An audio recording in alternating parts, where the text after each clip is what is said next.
Welcome back to your Emotional Support Podcast, the place where we talk about real life, real emotions, and how to build a self-worth that actually feels solid. Not just on your best days, but on your most human ones too. Today's episode, we are talking about something that almost all of us struggle with, and yet somehow we still feel like we are the only one. It's comparison. And I know I've done episodes on this before, but I think it's worth talking about again and again and again, because it's that sneaky little habit of looking around and thinking, wait, am I behind?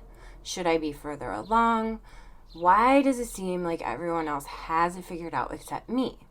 If all of this sounds familiar, you are very much in the right place. So let's talk about the comparison trap and why it is so easy to fall into. Because let's be honest, comparison is basically unavoidable. We're surrounded by it. Social media, career milestones, relationships, parenting, houses, vacations, even how people handle life. And the tricky part, we're usually comparing our own behind the scenes to someone else's highlight reel. We're looking at their curated, filtered, best moment version and stacking it up against our messy, in progress, I reheated my coffee 3 times today reality. That's not a fair comparison at all.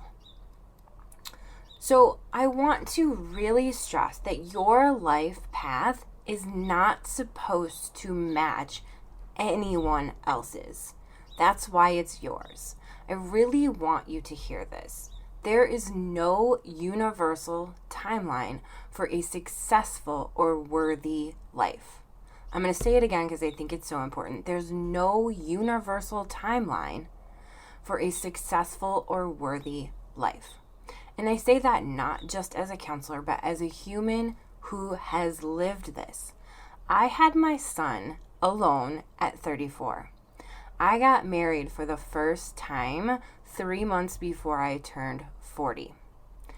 I spent my 20s and early 30s comparing my timeline to what I thought it should look like, to what everyone else's looked like. All my friends were getting married. All my friends were having babies. I wasn't, and that made me spend a whole lot of years feeling like I was behind, like I wasn't good enough. But here's the truth. I wasn't behind. It wasn't that I wasn't good enough. I was just on my own path. And my path gave me experiences. It gave me growth. It gave me perspective and timing that I would not go back and trade for anything. Your life is not late. Your life is not off track. Your life is unfolding differently, and that is not a flaw. This is actually where your depth and your identity comes from. So let's talk about why comparison hurts your self-worth. Comparison doesn't just make you feel bad for a moment. It slowly chips away at how you see yourself.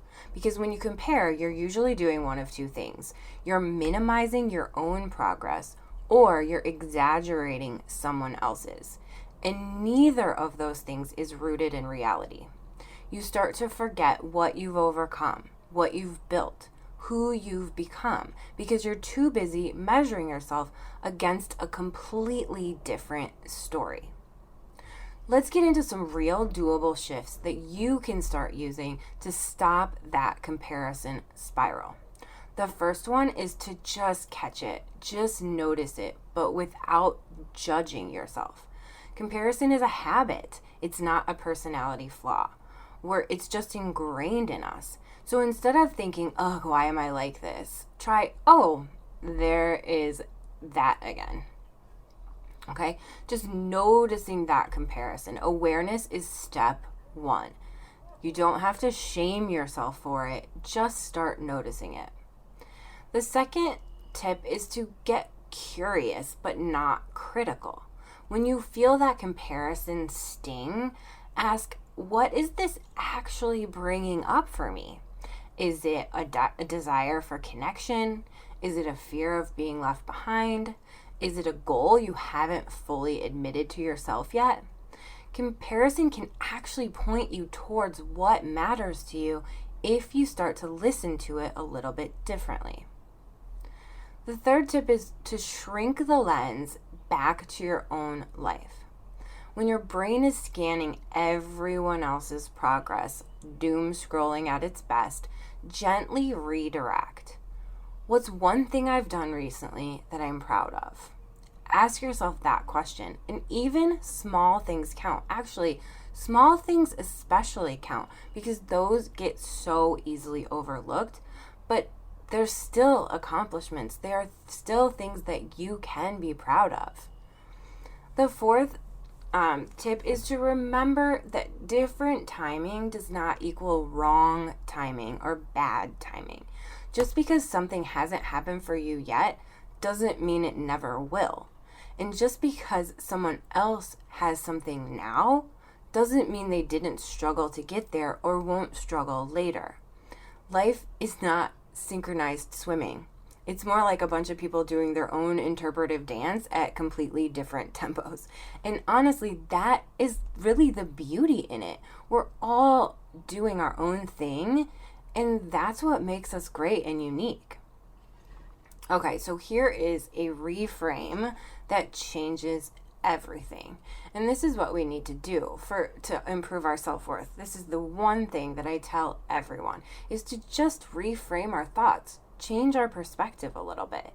So instead of asking, am I where I should be compared to them? Try asking, am I growing in a way that feels true to me? Am I making progress in a way that is aligned with where I want to go? That question will take you so much further because self-worth isn't built by keeping up. It's built by showing up for you in your own life. So if you take one thing from today's episode, let it be this. You are not behind. You are not late.